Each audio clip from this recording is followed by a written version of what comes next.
अध्याय 19 जादूगर प्रदर्शन करता है। एक और तरकीब। 3 बजे सिंहासन कक्ष नागरिकों से खचाखच भर गया। पुरुष, महिलाएं और बच्चे इस महान मुकदमे को देखने के लिए उत्सुक थे। राजकुमारी ओज़मा अपने सबसे शानदार राजकीय वस्त्रों में सजी हुई शानदार पन्ना सिंहासन पर बैठी हुई थी। उसके हाथ में रत्नजड़ित राजदंड था और उसके गोरे माथे पर चमकता हुआ मुकुट था। उसके सिंहासन के पीछे उसकी सेना के 28 अधिकारी और शाही घराने के कई अधिकारी खड़े थे। उसके दाहिनी ओर विचित्र रूप से मिश्रित जूरी जानवर, एनिमेटेड डमी और लोग बैठे थे। सभी जो कुछ भी कहा जा रहा था उसे सुनने के लिए गंभीरता से तैयार थे। बिल्ली के बच्चे को सिंहासन के ठीक सामने एक बड़े पिंजरे में रखा गया था, जहां वह अपने घुटनों के बल बैठी थी और अपने आसपास की भीड़ को सलाखों के पीछे से देखती हुई बेपरवाह लग रही थी। और अब ओज़मा के इशारे पर वोगलबर्ग खड़ा हुआ और जूरी को संबोधित किया। उसका लहजा घमंडी था और वह गरिमा में दिखने की बेतुकी कोशिश में इधर उधर घूम रहा था। महामहिम और साथी नागरिकों, उन्होंने कहना शुरू किया, आपके सामने जो छोटी सी बिल्ली बंदी के रूप में खड़ी है, उस पर हमारे सम्मानित शासक के मोटे सुआ के बच्चे को पहले मारने और फिर खाने का आरोप है, या फिर पहले उसे खाने और फिर उसकी हत्या करने का। दोनों ही मामलों में गंभीर अपराध किया गया है, जिसके लिए कड़ी सजा मिलनी चाहिए। क्या आपका मतलब है कि मेरी बिल्ली के बच्चे को कब्र में डाल दिया जाना चाहिए? डोरोथी ने पूछा। बाधा मत डालो, छोटी बच्ची, वोगलबर्ग ने कहा। जब मैं अपने विचारों को सही क्रम में व्यवस्थित कर लेता हूं तो मैं नहीं चाहता कि कोई भी चीज़ उन्हें परेशान करे या उन्हें उलझन में डाले। अगर तुम्हारे विचार अच्छे होते तो वे भ्रमित नहीं होते, बिजुका ने गंभीरता से टिप्पणी की।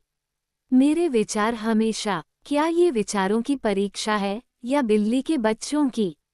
वोगलबर्ग ने पूछा। यह एक बिल्ली के बच्चे की परीक्षा है, बिजुका ने उत्तर दिया, लेकिन तुम्हारा व्यवहार हम सबके लिए परीक्षा है।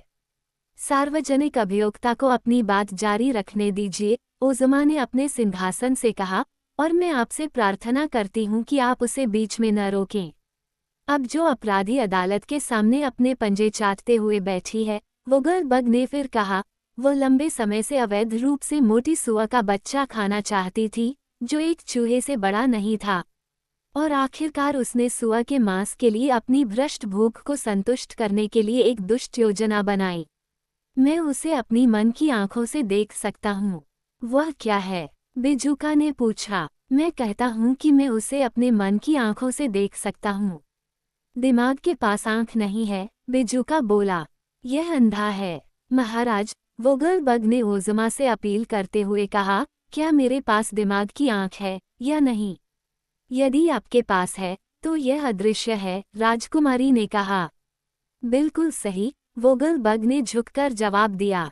मैं कहता हूँ कि मैं अपराधी को अपने मन की आंखों से चुपके से हमारे ओज़मा के कमरे में घुसते और छिपते हुए देखता हूँ, जब कोई नहीं देख रहा होता, जब तक कि राजकुमारी चली नहीं जाती और दरवाज़ा बंद नहीं हो जाता।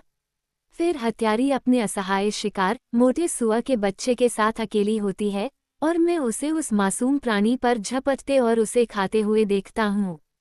क्या तुम अभी भी अपनी मन की आंखों से देख रहे हो? बिजुका ने पूछा। बेशक, मैं इसे और कैसे देख सकता था, और हम जानते हैं कि यह बात सच है, क्योंकि उस साक्षात्कार के बाद से कहीं भी कोई सुआ का बच्चा नहीं मिला है। मुझे लगता है, अगर बिल्ली चली गई होती तो सुअर के बच्चे के बजाय आपकी मानसिक आंखें सुअर के बच्चे को बिल्ली को खाते हुए देखती, बिजुका ने सुझाव दिया। बहुत संभव है, वोगलबर्ग ने स्वीकार किया। और अब साथी नागरिकों और जूरी के सदस्यों, मैं दावा करता हूँ कि इतना भयानक अपराध मौत का हकदार है, और आपके सामने जो क्रूर अपराधी अभी अपना चेहरा धो रहा है, उसके मामले में मौत की सज़ा 9 बार दी जानी चाहिए। जब वक्ता बैठे तो खूब तालियां बजीं। फिर राजकुमारी ने सख्त आवाज में कहा, कैदी, तुम्हें अपने बारे में क्या कहना है? क्या तुम दोषी हो या निर्दोष? क्यों, ये तो तुम्हें ही पता लगाना है, यूरेका ने जवाब दिया। अगर तुम साबित कर सको कि मैं दोषी हूँ, मैं 9 बार मरने को तैयार हूँ। लेकिन मन की आंख कोई सबूत नहीं है, क्योंकि वोगलबर्ग के पास देखने के लिए दिमाग नहीं है। कोई बात नहीं, प्रिय, डोरोथी ने कहा। तभी टिन वुडमैन खड़ा हुआ और बोला, सम्मानित जूरी और प्रिय ओज़मा, मैं आपसे प्रार्थना करता हूँ कि इस बिल्ली के समान कैदी का न्याय असंवेदनशील तरीके से न करें।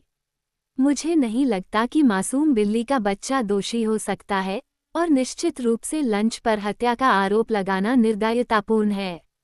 यूरेका एक प्यारी सी छोटी लड़की की प्यारी पालतू है, जिसकी हम सभी प्रशंसा करते हैं, और सौम्यता और मासूमियत उसके मुख्य गुण हैं।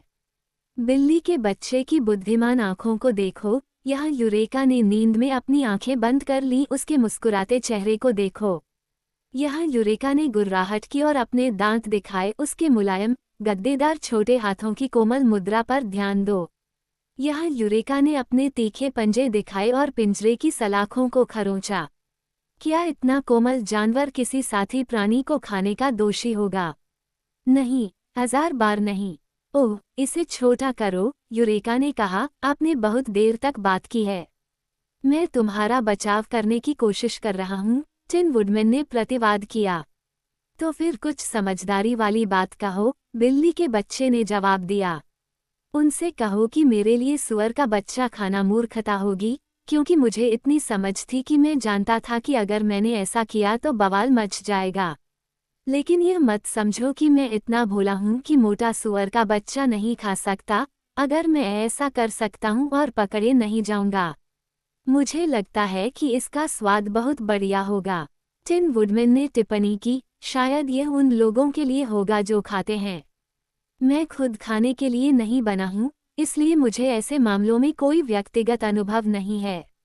लेकिन मुझे याद है कि हमारे महान कवि ने एक बार कहा था, खाने में तो मीठा है जब भूख का आसन एक दावत की मांग करता है।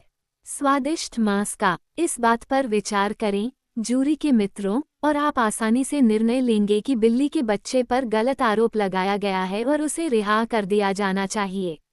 जब टिन वुडमैन बैठा तो किसी ने उसकी सराहना नहीं की, क्योंकि उसके तर्क बहुत विश्वसनीय नहीं थे और बहुत कम लोगों को विश्वास था कि उसने यूरेका की बेगुनाही साबित कर दी है। जूरी के सदस्यों ने कुछ मिनटों तक आपस में कानाफूसी की और फिर उन्होंने हंग्री टाइगर को अपना प्रवक्ता नियुक्त किया। विशाल जानवर धीरे से उठा और बोला, बिल्लियों में कोई विवेक नहीं होता, इसलिए वे जो भी चाहें खा लेते हैं। जूरी का मानना है कि यूरेका नामक सफ़ेद बिल्ली का बच्चा राजकुमारी ओज़मा के स्वामित्व वाले सुआ के बच्चे को खाने का दोषी है, और इस अपराध की सज़ा के तौर पर उसे मौत की सज़ा देने की सिफारिश की जाती है। जूरी के फैसले को बहुत तालियों से स्वीकार किया गया, हालांकि डोरोथी अपने पालतू जानवर के भाग्य पर बुरी तरह रो रही थी। राजकुमारी टिन वुडमैन की कुल्हाड़ी से यूरेका का सिर काटने का आदेश देने ही वाली थी कि वह शानदार व्यक्ति एक बार फिर उठा और उसे संबोधित किया। महाराज, उसने कहा, देखिए, जूरी के लिए गलतियां करना कितना आसान है। बिल्ली का बच्चा आपके सुअर के बच्चे को नहीं खा सकता क्योंकि वह यहाँ है। उसने अपनी फनलनुमा टोपी उतारी और उसके नीचे से एक छोटा सफ़ेद सुअर का बच्चा निकाला, जिसे उसने ऊपर उठाया ताकि सभी उसे स्पष्ट रूप से देख सकें। ओज़मा बहुत खुश हुई और उत्सुकता से बोली, मुझे मेरा पालतू निक चॉपर दे दो। और सभी लोगों ने खुशी मनाई और ताली बजाई, ये सोचकर कि कैदी मौत से बच गया और निर्दोष साबित हुआ। राजकुमारी ने सफ़ेद सुआ के बच्चे को अपनी बाहों में लिया और उसके मुलायम बालों को सहलाते हुए कहा, यूरेका को पिंजरे से बाहर निकालो, क्योंकि वह अब कैदी नहीं है, बल्कि हमारी अच्छी दोस्त है। तुम्हें मेरा खोया हुआ पालतू जानवर निक चॉपर कहाँ मिला? महल के एक कमरे में, उसने उत्तर दिया। न्याय, बेजुका ने आह भरते हुए कहा, एक खतरनाक चीज़ है जिसके साथ छेड़छाड़ की जा सकती है। यदि आपको सुअर का बच्चा नहीं मिला होता, तो यूरेका को निश्चित रूप से मार दिया गया होता। लेकिन अंत में न्याय की जीत हुई, ओज़मा ने कहा, क्योंकि मेरा पालतू यहाँ है, और यूरेका एक बार फिर आज़ाद है। मैं आज़ाद होने से इनकार करती हूँ, बिल्ली के बच्चे ने तीखी आवाज़ में कहा। जब तक जादूगर 8 सुअरों के साथ अपनी चाल नहीं चलता, अगर वह 7 सुअर पैदा कर पाता है, तो यह वह सुअर नहीं है जो खो गया है, बल्कि कोई और है। चुप रहो, यूरेका, जादूगर ने चेतावनी दी। मूर्ख मत बनो, टिन वुडमैन ने सलाह दी, नहीं तो तुम्हें पछताना पड़ेगा। राजकुमारी के सुअर के बच्चे ने पन्ना रंग का कॉलर पहना हुआ था। यूरेका ने इतनी ऊंची आवाज में कहा कि सभी सुन सकें। हाँ, ऐसा ही हुआ। ओज़मा ने आश्चर्य से कहा, ये वह नहीं हो सकता जो जादूगर ने मुझे दिया था। बिल्कुल नहीं, उसके पास कुल मिलाकर 9 थे, यूरेका ने कहा, और मुझे कहना चाहिए कि ये उसकी बहुत कंजूसी थी कि उसने मुझे कुछ खाने नहीं दिया।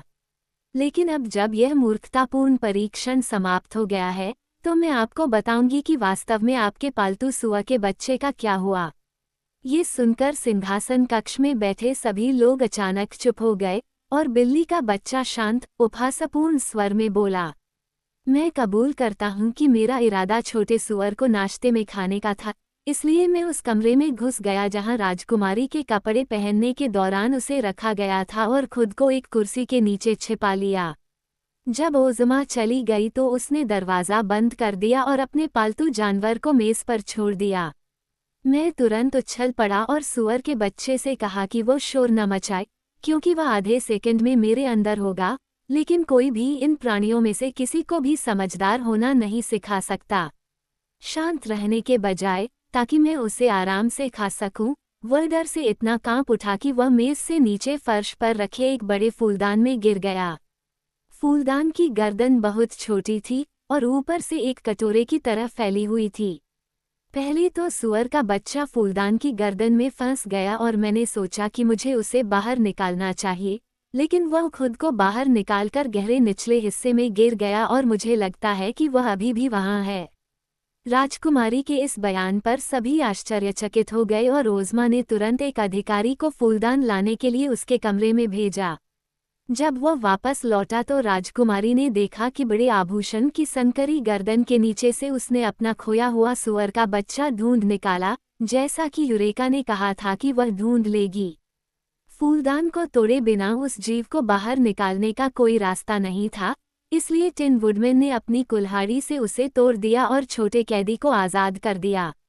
तब भीड़ ने जोरदार जयकारे लगाए और डोरोथी ने बिल्ली के बच्चे को अपनी बाहों में भर लिया और उसे बताया कि उसे यह जानकर कितनी खुशी हुई कि वह निर्दोष है। लेकिन तुमने हमें पहले क्यों नहीं बताया? उसने पूछा। इससे मजा खराब हो जाता, बिल्ली के बच्चे ने जम्हाई लेते हुए जवाब दिया। ओज़मा ने जादूगर को वह सुअर का बच्चा वापस दे दिया जिसे उसने निक चॉपर को खोए हुए बच्चे की जगह लेने की अनुमति दी थी, और फिर वह अपने बच्चे को लेकर महल के उस कमरे में चली गई जहां वह रहती थी।